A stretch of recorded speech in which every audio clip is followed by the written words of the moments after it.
Red mark রয়েছে, এই সূরা ফাতিহার সবচেয়ে বেশি ভুল হয় আমাদের এই সমস্ত জায়গাতে। ১ নাম্বার হচ্ছে হা, এখানে আলহামদু বলতে হবে আলহামদু।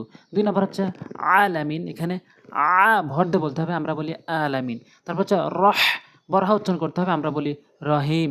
রহমা বলতে হবে। রহিম, আমরা বলি রহিম। তারপর নাবুদু বলতে হবে, বল দিয়ে আমরা নাবুদু।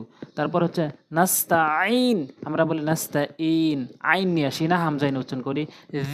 আল্লাযী সিরাতাল্লাযী, এখানে জি বলতে হবে, আমরা বলি জি।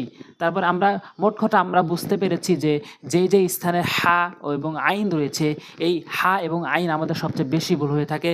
তো যাই হোক, এই চ্যানেলে আমার কোরআন শিক্ষা দেওয়া হয়।